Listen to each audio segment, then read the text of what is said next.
Body building legends की बात जब होती है, एक नाम हमेशा सबके जुबान पर आता है, रॉनी कॉलमैन। लेकिन रॉनी के बाद एक और नाम था जो बॉडी बिल्डिंग को रिडिफाइन कर रहा था, जे कटलर। लेकिन क्या आपको पता है, जे कटलर की जर्नी सिर्फ मेडल्स और सक्सेस से नहीं बनी थी। उनका सफ़र इंजरीज, स्ट्रगल्स और मेंटल बैटल से भरा था। आज हम उसी जर्नी के एक इम्पॉर्टेंट चैप्टर पर फोकस करेंगे और वीडियो के एंड पर हम आपको रॉनी और जे के बीच का एक यूनिक कनेक्शन भी बताएंगे।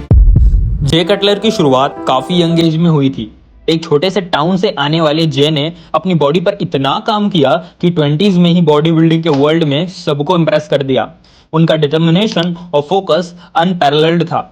जब तक 2006 आया, जे ने रॉनी कॉलमैन का सामना किया। तब तक रॉनी अपना 8th मिस्टर ओलंपिया टाइटल जीत चुके थे। सबको लगा रॉनी अनबीटेबल हैं, लेकिन जे ने इस इम्पॉसिबल को पॉसिबल कर दिखाया।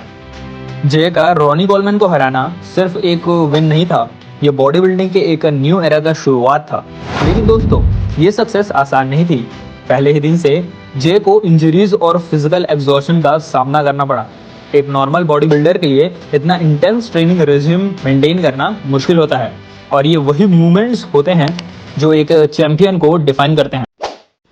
2007 में जब सबको लगा कि जे अनस्टॉपेबल हैं, उन्होंने अपनी फर्स्ट मेजर इंजरी फेस की। लोअर बैक और नी इश्यूज ने उनकी बॉडी को ब्रेक करना शुरू कर दिया। एक बॉडी बिल्डर के लिए लोअर बैक इंजरी सबसे डेंजरस होती है, क्योंकि वो उनकी ओवरऑल मोबिलिटी को इम्पैक्ट करती है। जे ने एक मूवमेंट में ये सोचा था कि ये इंजरी उनकी कैरियर को ख़त्म कर देगी। उनका परफॉर्मेंस धीरे धीरे ड्रॉप होने लगा और उन्होंने अपने पीक के बाद काफ़ी स्ट्रगल्स की। दोस्तों, आप सोचिए, एक ऐसा इंसान जो अपनी लाइफ जिम में जीता है और एक दिन उसकी बॉडी उसी के अगेंस्ट काम करने लगती है। कितनी मेंटली एग्जॉस्टिंग बात होती है ये। जे के लिए ये मोमेंट सिर्फ एक फिजिकल सेटबैक नहीं था, बल्कि मेंटल बैटल भी थी। उन्होंने अपने करियर का एक ऐसा लो पॉइंट फेस किया जहां से वापस आना हर इंसान के लिए मुश्किल होता है। लेकिन जे ने एक डिसीजन लिया, वो अपनी बॉडी को रिकवर करेंगे और बॉडी बिल्डिंग के वर्ल्ड में दोबारा वापस आएंगे। ये वो पॉइंट था जहां उन्होंने अपने कमबैक की प्लानिंग शुरू की।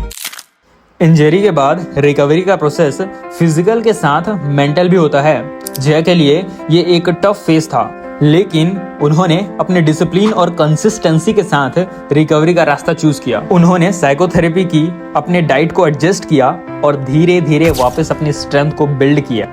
सबसे मुश्किल पार्ट ये था कि उनके माइंड में हमेशा ये डर था कि कहीं इंजरी वापस ना आ जाए। एक एथलीट के लिए मेंटल स्ट्रेंथ सबसे इम्पॉर्टेंट होती है। जे ने अपने जर्नी को एक ऑब्स्टेकल नहीं बल्कि एक चैलेंज समझा।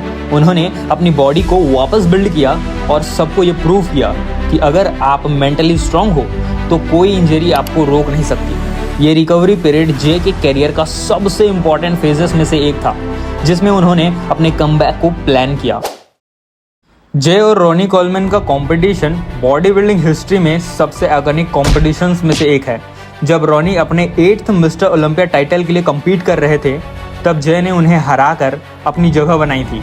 लेकिन यहाँ एक और इंटरेस्टिंग बात है, दोनों लेजेंड्स ने अपनी करियर में सिवियर इंजरीज फेस की। रॉनी कॉलमैन भी अपनी बॉडी के मल्टीपल सर्जरीज के बाद स्टेज से दूर हो गए और जे ने अपनी रिकवरी के दौरान रॉनी के स्ट्रगल्स को क्लोजली देखा। जे और रॉनी का कनेक्शन सिर्फ कॉम्पिटिटर्स का नहीं था, बल्कि उनकी स्ट्रगल्स और इंजरीज भी एक दूसरे से मिलती थी। जब जे अपनी रिकवरी में थे, रॉनी ने मल्टीपल सर्जरीज फेस की और उन्होंने अपनी बॉडी के साथ काफ़ी टफ बैटल्स की। आज रॉनी के स्ट्रगल्स और इंजरी रिकवरी के ऊपर एक स्पेशल सीरीज मेरे चैनल पर अवेलेबल है, जहां आप उनकी कहानी को और डीपली समझ सकते हैं।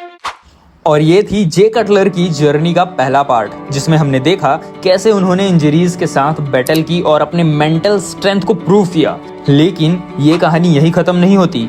जे का कमबैक उनके करियर का सबसे बड़ा चैप्टर बन गया। अगले पार्ट में हम देखेंगे कैसे जे ने अपने कमबैक के साथ बॉडी बिल्डिंग के सीन को चेंज कर दिया। अगर आप पार्ट 2 मिस नहीं करना चाहते तो फिर सब्सक्राइब करके बेल नोटिफिकेशन आइकन को ज़रूर से दबाना।